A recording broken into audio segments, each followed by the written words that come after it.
আসসালামু আলাইকুম ভিউয়ার্স, আপনাদের দেখাবো আজকে যে বরই গাছে কীভাবে কলপ দিতে হয়। আপনি বরই গাছে ইচ্ছা করলেই আপনি যে কোনো বরই, টক বরই গাছে আপনি মিষ্টি বরই বা আপেল বরই যে কোনো বরই আপনি কলপ দিতে পারবেন খুব সহজেই। এটা আপনি এই যে দেখতে পাচ্ছেন বরই গাছে কলপ দেওয়া হচ্ছে। আপনি প্রথমে এই ডালাগুলি যেই ছোটো ছোটো ডালা থাকবে এগুলো পরিষ্কার করে কেটে নেবেন। তারপরে যে সুন্দর করে এই যে আপনার যেইখানে এই বরই গাছের যে কড়া ডালা লাগবে, বাতি ডালা হলে কিন্তু হবে না। আর সেম এইরকম ডালা অন্য যেই গাছ থেকে আনবেন, এরকম কড়া আপনার এই বরই যে কলপ দিবেন আরেক গাছ থেকে, ধরেন আপনার একটা মিষ্টি বরই গাছ আছে বা পছন্দের একটা বরই গাছ আছে, ওই গাছের ডালা আপনি এই গাছে কলপ দিবেন। সেক্ষেত্রে আপনি সেম এই যে এরকম কড়া ডালা ওই গাছ থেকে কেটে এনে এইখানে দিতে হবে। এই যে দেখতে পাচ্ছেন এইখানে এই বরই গাছের যে ডালাটা যেই খাল আছে এটা ছুলে নিতে হবে সেমভাবে। আর হচ্ছে গিয়ে এই যে আরেকটা, এই যে এখানে দেখতে পাচ্ছেন এই যে এখানে বরই গাছের এই যে ইয়া লাগবে, যে এখানে কাটা আছে কাটা সহ ছুলে নিতে হবে, চোকলাটা উঠে নিতে হবে।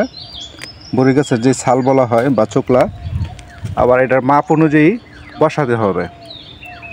তো এইখানে যে ছোলা হয়েছে, যে বরই গাছটা দেখতে পাচ্ছেন ডালাটা, এইখানে কিন্তু আপনার যে পছন্দের যে বরই গাছ, আপনি যেই বরই গাছটা থেকে কলপ আনবেন সেম এই যে এরকম কাটা সহ সুন্দর করে বসাতে হবে। এই বরই গাছের এই যে কাটা সহ কিন্তু লাগবে। আর যদি কাটা সহ না বসান তাহলে কিন্তু আপনার এইখান থেকে নতুন শাখা মেলবে না। তো দেখতে পাচ্ছেন সুন্দরভাবে বসানোর চেষ্টা করা হচ্ছে।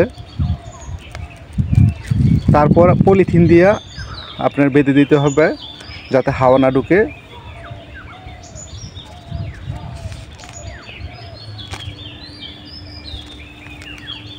ওকে, সুন্দরভাবে বসানো হয়েছে দেখতে পাচ্ছেন। আপনার বরই গাছে কলপ দেওয়ার যে নিয়মটা, এটা দেখলে আশা করি সবাই নিজ গাছই কলপ দিতে পারবেন। এখন এটা সুতা দিয়ে সুন্দর করে পেঁচানো হবে।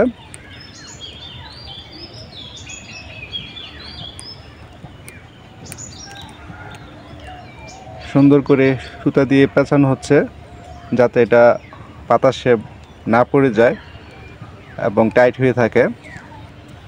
এবং 10-15 দিনের ভিতরেই এটা থেকে নতুন শাখা মেলবে এবং আপনার পছন্দের যে বরই গাছ আছে ওই বরই গাছের যেই কলপটা এখানে দিচ্ছেন, পরবর্তী বছরে কিন্তু এইখান থেকে আপনার সেম আপনার যে আশা করছেন যে ভালো ফলন, বালু বরই গাছের যেই ফলন, সেটা আপনি এই গাছ থেকে পাবেন।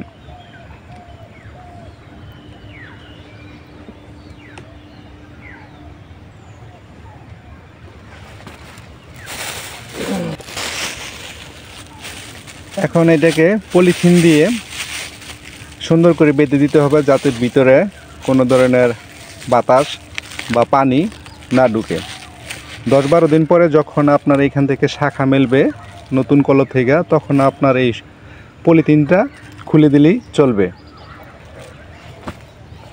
দর্শক, যারা ভিডিওটি দেখছেন, ভালো লাগলে আমার পেজটা লাইক ও ফলো দিয়ে রাখবেন এবং আমার ইউটিউব চ্যানেলটা সাবস্ক্রাইব করে রাখবেন নতুন নতুন বিষয়ে ভিডিও সবার আগে পেতে। আসসালামু আলাইকুম।